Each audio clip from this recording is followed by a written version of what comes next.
සියලු දෙනාම සාදරයෙන් පිළිගන්නවා මගේ රෝඩ් ටොක් YouTube channel එකට. ඉතින් යාළුවනේ අද මම විශේෂ වීඩියෝ එකක් තමයි ඔයගොල්ලන්ට අරන් ඉන්නේ.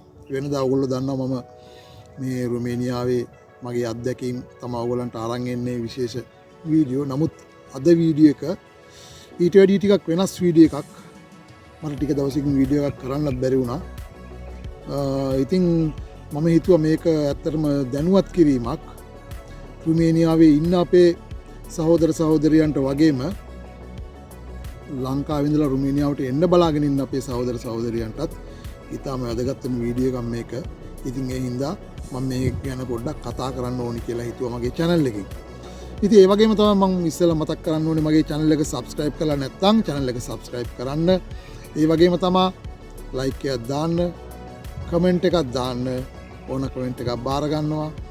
ඒ වගේම තමයි මේක ෂෙයා කරන්න. මොකද මම මේ විශේෂ දෙයක් අද කතා කරන්නේ. මේක ෂෙයා කරන්න අනිත් අයට යන්න. එතකොට අනිත් අයට මේක බලාගත්තාම ඒක ඉස්සරහට ගොඩක් වැදගත් වෙයි කියලා මම හිතනවා.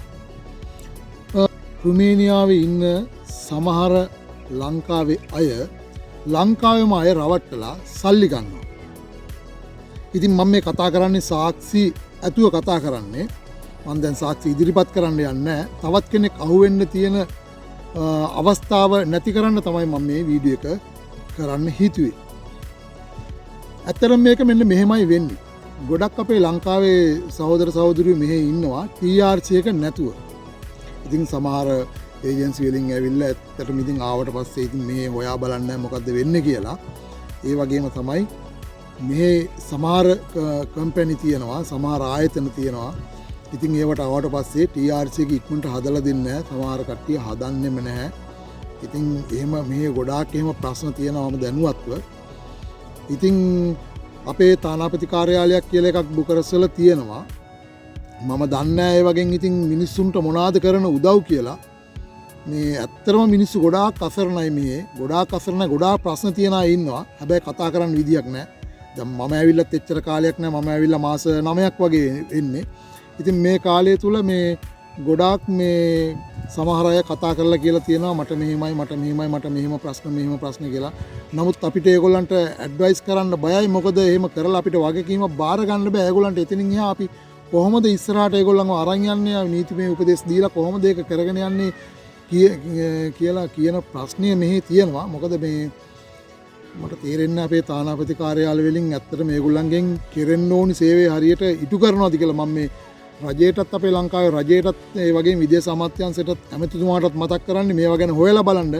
අපේ ඕන සල්ලි ටික අරගෙන මේ රටට ඒ වගේ යහපතක් වෙනවා. නමුත් ඒකම නෙමෙයි. එතනින් එහාට ගිහිල්ලා මෙහෙ ආවට පස්සේ මේ මිනිස්සු මොනවද කරන්නේ, මේ මිනිස්සුන්ට මොකද්ද වෙන්නේ කියලා පොඩ්ඩක් හොයලා බලන්න. තානාපති කාර්යාල වලින් මොකද්ද වෙන්නේ කියලා අපි නම් දන්නේ ඇත්තටම මේ ඒ ගැන කියන්න කනගාටුයි. ඉතින් මේ ඒ ගැන විස්තර වැඩි කතා කරන්න කැමති නැහැ.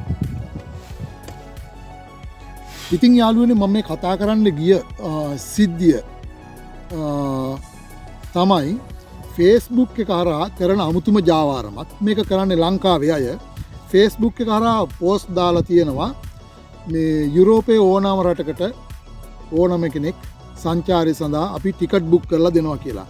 ඒක ගුවන් මගින් වෙන්නත් පුළුවන්, බස් රථ වලින් වෙන්නත් පුළුවන්. ඉතින් එහෙම ටිකට් බුක් කරලා දෙනවා කියලා තමයි මේගොල්ලෝ පෝස්ට් දාලා තියෙන්නේ. හැබැයි මම මේ කතා කරන්නේ එහෙම දාලා තියෙන හැමෝම මෙහෙම කරනවා කියලා නෙමෙයි. හරි? සමහර අය ඉන්නවා. මම මේක කියද්දි ඒක කරන කට්ටිය දන්නවා මේ කතා කරන්නේ අපි ගැන වෙන්න ඇති කියලා.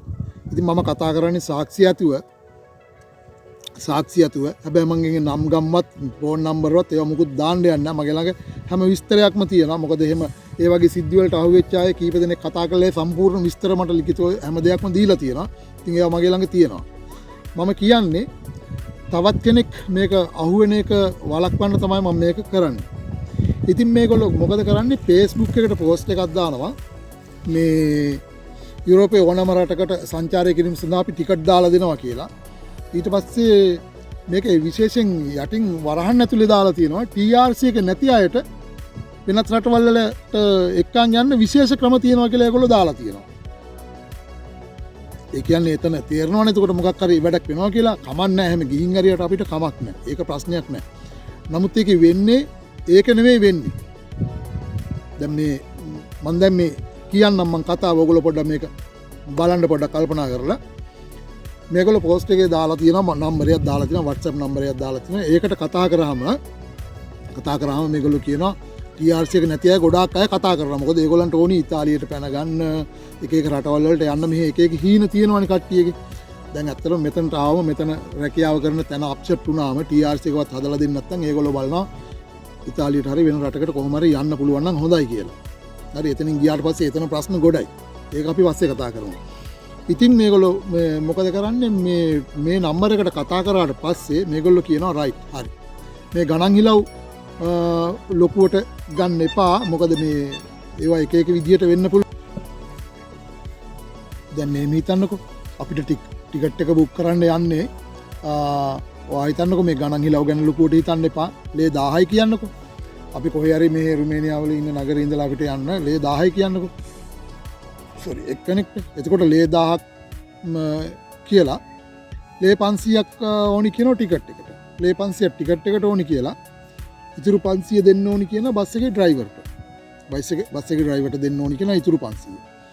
එතකොට එහෙම තමයි මේ 1000යි කියලා කියන්නේ. ඉතින් මේක අලුතෙන් ආව කට්ටිය මේක දන්නේ නැහැ. රයිට් මේ මට දැන් මෙච්චර අඩු ගානකට මට යන්න පුළුවන්. මගේ ගමන හරි TRC එකත් මට නැති හින්දා මට කිසි ප්‍රශ්නයක් නැහැ. දැන් යන්න පුළුවන් කියලා. ඔන්න සල්ලි දානවා. අරයා කියනවා නම්බර එකක් ඒකට සල්ලි දාන්න කියනවා. මේගොල්ලෝ දැම්මහම අරයා ටිකට් එකක් බුක් කරනවා. ටිකට් එකක් බුක් කරලා ටිකට් එකේ පික්චර් එක WhatsApp එකට දානවා. දැම්මට පස්සේ ටික දවසක් ගිහිල්ලා ආපහු කෝල් කරලා කියනවා මේ ගානට වැඩේ කරන්න බෑ. තව 2000ක් විතර දාන්න වෙනවා. මොකද බස් එකේ ඩ්‍රයිවර් මේ ගානට අරන් යන්න කැමති නෑ. මේක ලොකු රිස්ක් එකක්. ඒකින්ද තව 2000ක් විතර අනිවාර්යයෙන්ම දාන්න වෙනවා කියලා. ඉතින් මොකද කරන්නේ දැන් අර 1000ක් දාපු මිනිස්සයා බලනවා මොකක් හරි කළා මට යන්නනේ ඕනි දැන්. යන්න ඕනි කියලා ඔන්න 2000ක් දාන්න try කරනවා. 2000ක් දැම්මට පස්සේ ආපහු කෝල් කරලා කියනවා 2000න් බෑ. තව 1000ක් විතර දාන්න වෙනවා. මේ බස් එකේ ඩ්‍රයිවර් පොඩ්ඩක් මේ කචල් එක දානවා මේ බෑ වැඩේ කරන්න මේ බයයි මෙහෙමයි කියලා කතාව දාලා මේ තව 1000ක් දාන්න කියනවා. ඉතින් ඒ වෙද්දි දැන් තේරෙනවා අර වැඩේට බෑපු එක්කනට තේරෙනවා දැන් මේ කරන්නේ බොරුවක් කියලා අර වැඩේට බෑපු එක්කනට තේරෙනවා. එතකොට සල්ලි ටික ගිහිල්ලා ඉවරයි. ඒකත් හරි අමාරුවෙන් හම්බ කරගන්න. මොකද මෙහෙ ඇවිල්ලා මන් දන්නවා සමහර කට්ටිය කියන පඩිය මෙහෙ හම්බ වෙන්නේ නැහැ ඇත්තටම. ගොඩක් අයට කියන පඩිය හම්බ වෙන්නේ නැහැ. මෑන් පවර් ආවම සමහර අයට පඩි නැහැ.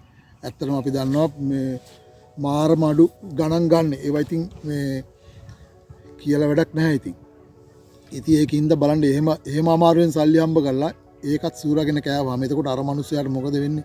අර ගමන යන්නත් නැහැ. ඉන්න තැන ඉන්නත් නැහනේ. මම කියන්නේ මේක කරන්නේ ලංකාවේ අයම තමයි කරන්නේ. ලංකාවේ අයම ලංකාවේ අය රවට්ටනවා. දැන් දවස් දෙක තුනකට කලින් අපේ අරාද්දවල ඉන්න හසාමල්ලි වීඩියෝ එකක් හසා වීලොජ් එකකින් වීඩියෝ එකක් දාලා තිබ්බා මේ වගේම ඒ රුමේනියාවේ අය ලංකාවේ අයව රවට්ටන විදියක්. එයා දැන් ඇවිල්ලා මං හිතන්නේ අවුරුදු 5ක් වෙන රුමේනියාවට එilla. ඉතින් ඒ වගේ කෙනෙකුට රවට්ටනවා කිව්වම භාෂාව හොඳට කතා කරන්න පුළුවන් මෙහෙ වෙන හැම දෙයක් ගැනම දැනගෙන ඒ වගේ කෙනෙක් අහු වෙනවා කියන්නේ සාමාන්‍ය ඇවිල්ලා මාස 5ක් 6ක් ගිය කෙනෙක් අහු වෙනවා කියන එක කියන්න දෙයක් නැහනේ. අනික රුමේනියන් කට්ටිය නෙමෙයි ලංකාවේ කට්ටිය මේ කරන්නේ. රුමේනියන් කට්ටිය නම් කමන්න. ලංකාවේ කට්ටියනේ. අපේ උන් අපිටම කෙලිනවනේ. මම කියන්නේ ලංකාවෙන් මෙහෙ ඇවිල්ලා ඉන්න අයට හරි එතකොට ලංකාවෙන් එන්න ඉන්න අයට හරි මෙන්න මේ වගේ දේවල් වලට අහු වෙන්න එපා. මගේ නම් ගම් විස්තර එහෙම අහන්න එපා. මෙන්න මේ සිද්ධිය මතක තියාගන්න. මේ වගේ සිද්ධි වලට අහු වෙන්න එපා කියලා තමයි මම මේ කියන්නේ. මොකද සෑහෙන දුක් මහන්සි වෙලා සල්ලි හොයාගෙන තමයි මෙහෙට එන්නේ. අපි දන්නවා මෙහෙට එන්න මේ යුරෝපෙට රුමේනියාවට එන්න පට්ට ගේමක් ගහනවා ලංකාවේ. පට්ට ගේමක් ගහලා තමයි මෙහෙට එන්නේ. ඒක නම් අපි දන්නවා. අපිත් එහෙම තමයි ආවේ. ඉතින් එහෙම ඇවිල්ලා මේ අසරණ වෙලා ඉන්නකොට තවත් අසරණ කරනවට අපි කැමති නෑ. ඇත්තටම අර මේ ගහෙන් වැටුණු මිනිහට ගොනා යන්න වගේ වැඩක් නෙවෙන්නේ. ඉතින් ඒ වගේ දේවල් වෙනවට අපි කැමති නෑ. ඇත්තටම හරි දුකයි. ගොඩාක්ම දුක ලංකාවෙම මෙහෙම කරන එක. ලංකාවෙන්ට මෙහෙම කරන එක. ඉතාලියේ තනිකරම ජාවාරම් ගොඩයි. ඒ විදිහම තමයි දැන් රුමේනියාවෙත් හැදීගෙන යනවා. මම නම් කියන්නේ අපි දැක්ක තැනක ඒවා එලි කරනවා. මම නම් දැනගත්ත වෙලාවක අනිවාර්යෙන් අපි ඒවා ගැන අනිවාර්යෙන් කතා කරනවා. කවදාවත් ඒ වගේ ලංකාවේ කොල්ලන්ට කියන්නේ කවදාවත් ඒ වගේ බලු වැඩ කරන්න එපා. එහෙම දැන්ටාරි එහෙම හොරහිතින් ඉන්නවනම් එහෙම කරගෙන යනවනම් ඕව නවත්තපල්ලා. කරන්න එපා. බලු වැඩ කරන්න එපා. මොකද අම්බානක ගේමක් ගහලා තමයි මේ ලංකාවේ ඉඳලා මෙහෙට එන්නේ. ඒ එනෙවුන්ට ඔය වගේ බොරු වැඩ කරලා අනාථ කරන්න එපා. පුළුවන් නම් ඇත්තටම උදව්වක් කරාට කමන්නේ. ඒ වගේ හොර වැඩ කරන්න එපා කවදාවත්. මේ ඇවිල්ලා ඒක සහ ගහනවා අනිවාර්යයෙන්ම. එහෙම හම්බ කරන සල්ලි වලින් වැඩක් නැහැ. ඒ වගේ වැඩ කවදාවත් කරන්න එපා. මල්ලිලා හරි අයියලා හරි කවුරු හරි මේ ඉන්න පරණ කට්ටිය හරි අලුත් කට්ටිය හරි මොනවා හරි එහෙම ගේම් ගහනවා නම් කවදාවත් හිතන්නවත් එපා. කරන්නවත් ඒවා ඒ වගේ දේවල්. මොකද පට්ට ගේමක් ගහලා තමයි ලංකාවේ ඉඳලා මෙහෙට එන්නේ. ඒක මෙහෙට ආව ඕන කෙනෙක් දන්නවා. ඒ ආවට පස්සේ මෙහෙත් දුක් විඳිනකොට ඔය වගේ වැඩකට ආවුනාට පස්සේ මේ මිනිස්සුන්ට කරගන්න දෙයක් නැහැ. ඇත්තටම මෙහෙ ඇවිල්ලා උදව් කරන මිනිස්සු ඉන්නවා. බොහොම අඩුයි. උදව් කරන්න පුළුවන් කට්ටිය බොහොම අඩුයි. උදව් කරන්න පුළුවන් කට්ටිය අඩුයි. ඒ කියන්නේ දැනුවත් කට්ටිය අඩුයි. මේ භාෂාව කතා කරන්න බෑ. අනිත් එක උදව් කරන්න සමහරුන්ට වෙලාවක් නැහැ. මොකද මේ වැඩ කියන්නේ වැඩම තමයි ඉතින්. වැඩම තමයි ඉරිදා දවස් විතර නිවාඩු තියෙන්නේ. සමහර වෙලාවට සෙනසුරාදා නිවාඩුවක් තියෙනවා. ඒකෝට සතිය දවසේ නිවාඩුවක් අරන් ගිහිල්ලා ওই වගේ දෙයකට මැදිහත් වෙලා කතා කරන්න අමාරුයි. ඉතින් ඕක තමයි මම කතා කරන්න හිතුවේ. ඉතින් ඇත්තරම ගොඩක් කනගාටුදායකයි සිද්ධිය. මොකද ලංකාවෙම රවට්ටන එක තමයි ගොඩාක්ම දුක. ඉතින් මේ ගැන කතා කරන්න තමයි මම මේ වීඩියෝ එක ගත්තේ. ඉතින් මේ ගැන දැනුවත් කරන්න ඕනි කියලා හිතලා තමයි මම මේ වීඩියෝ එක අද කරේ. ඉතින් මං හිතනවා මේක ගොඩාක් වැදගත් කියලා මේ ඉන්න අයටත් PRC එක නැති අයටත් සහ ලංකාවෙන් මේට එන්න බලාගෙන ඉන්න අයටත් ආවට පස්සේ වගේ සිද්ධවීම් වලට මුහුණ දෙන්න පුළුවන්. මොකද මේට ආවට පස්සේ තේරෙන්නේ නැහැ. සමහර කට්ටිය එනවා ඉතාලි හීන ඔළුවේ මෙහෙ තියාගෙන. ඉතින් ගියාට පස්සේ ගොඩක් ප්‍රශ්න. දැන් මෙතන සිද්ධිය එක නෙමෙයි. මෙතන යවන්නෙත් නෑ. නිකන් සල්ලි අරගෙන රවට්ටලා නිකන් අනාථ කරලා දානවා. ආපහු ඉතින් ඒ සල්ලි ගන්නත් බෑනේ. ඉතින් ඒකින්ද මේ මං හිතනවා මේක ගොඩාක් වැදගත් වෙයි කියලා. ඒකින්ද මේ වීඩියෝ එක ෂෙයා කරන්න. මේක ඇත්තටම ෂෙයා කරන්න හැමෝටම බලන්න. ඉතින් ගොඩක් ස්තුතියි මගේ වීඩියෝ එක නරඹුවාට. මගේ channel එක subscribe කරලා නැත්නම් මගේ රොට්ටක් YouTube channel එක subscribe කරන්න. ඒ වගේම තමයි මේක ෂෙයා කරන්න. ඉතින් like එකක් දාන්න. මට කමෙන්ට් දාන්න. ඇත්තටම අපි කමෙන්ට් බලන්න හරි ආසයි. හොඳ නරක ප්‍රශ්නයක් නැහැ කමෙන්ට් දාන්න. ඉතින් එහෙනම් ගිහිල්ලා එන්නම්. ආයෙත් දවසක ලස්සන වීඩියෝ එකක් අරන් එන්නම්. මේක විශේෂ දැනුවත් කිරීමක් කරන්න ඕනින්ද තමයි අද මම මේ වීඩියෝ එක කරේ. එහෙනම් ගිහිල්ලා එන්නම්. ඉතින් සුබ පතනවා ලංකාවේ ඉඳලා මෙහෙට එන්න බලාගෙන ඉන්න අයට වීසා ලැබිච්ච අයත් ඇති. ඒ වගේම ඉන්ටර්විව් යන්න බලාපොරොත්තු වෙමින් ඉන්න අයත් ඇති. ඉතින් මේගොල්ලන්ට සුබ පතනවා. මේ ඉක්මනටම එන්න ලැබෙන්න කියලා ප්‍රාර්ථනා කරනවා. ඉතින් එහෙනම් ගිහින් එන්නම්. ගොඩාක් ස්තුතියි මගේ channel එක බලපු හැම දෙනාටම.